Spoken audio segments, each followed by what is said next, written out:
Hi అండి, welcome back to my channel. అందరు ఎలా ఉన్నారు? నేను చాలా బాగున్నాను. ఈరోజు చికెన్ ఫ్రై చాలా టేస్టీగా ఎలా చేయాలో చూపిస్తాను. ముందుగా నేను 1/2 kg చికెన్ తీసుకున్నాను. ముందుగా శుభ్రంగా కడిగేసుకొని 2 times దాకా కడిగేసుకొని పక్కన పెట్టేసుకోవాలి. పక్కన పెట్టేసుకున్న చికెన్లో 1 స్పూన్ దాకా పసుపు, 1 స్పూను అల్లం వెల్లుల్లి జీలకర్ర కలిపి పేస్ట్ చేస్తాను అనమాట. అదొక స్పూన్ వేసుకోవాలి. కారం 1 స్పూను, సాల్ట్ 1 స్పూన్ వేసుకోవాలి.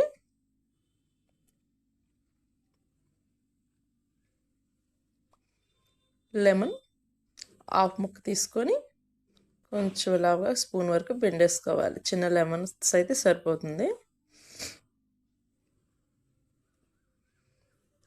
ఒక 2 టేబుల్ స్పూన్ వరకు నేను పెరిగేసుకున్నాను.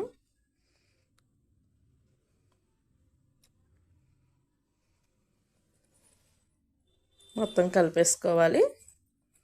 పీసుకు పెట్టినట్టు మొత్తం అంతా కలిపేసుకోవాలి 2 times వరకు.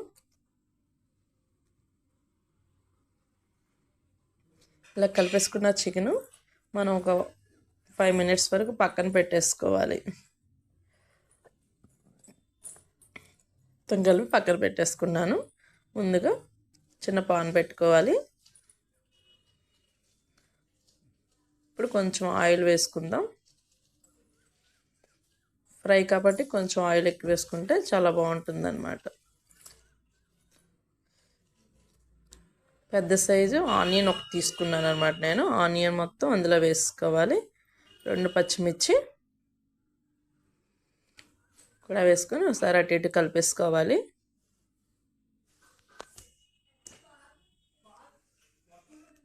ఆనియన్స్ మొత్తం మగ్గిపోయాక ఇంకోసారి అటు ఇటు కలిపేసుకొని మనం ముందుగానే పక్కన పెట్టేసుకున్న చికెను మొత్తం పెట్టేసుకున్నాం కదా కలిపేసి.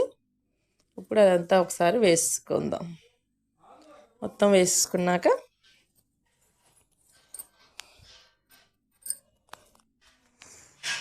మనం ఎక్కువసేపు పక్కన కలిపి పెట్టుకుంటే చాలా బాగుంటుంది అన్నమాట. పీస్కి కారం ఉప్పు అది మొత్తం పడుతుంది.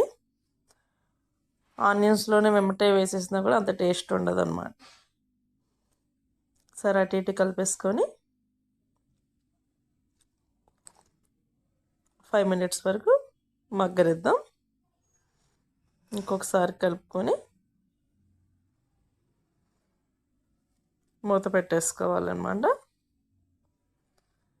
ఇలా మూత పెట్టేసుకున్నాక ఎక్కువగా ఇష్టపడేది చికెన్ మన ఇంట్లో ఎప్పుడు కర్రీస్ లేనప్పుడు ఇలా చికెన్ ఫ్రై ఎమ్మటే తీసుకుని 5 minutesలో అయిపోతుంది. చికెన్ ఫ్రై అనేది చాలా టేస్టీగా కూడా బాగుంటుంది.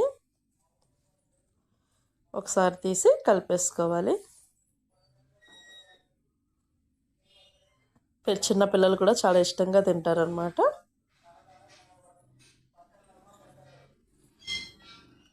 మొత్తం ఆయిల్ అంతా పైకి వస్తుంది అనమాట. అయిపోయింది చికెన్ ఫ్రై.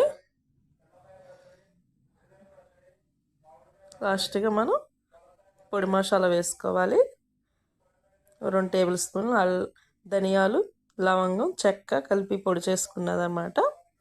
పౌడర్ వేసుకోవాలి. ఇప్పుడు చిన్నగా తరుపుకున్న కొత్తిమీర కూడా వేసుకుంటే చాలా టేస్టీగా ఉండే చికెన్ ఫ్రై రెడీ అయిపోయింది. ఎప్పుడైనా మీరు కూడా ఇలా ట్రై చేయండి.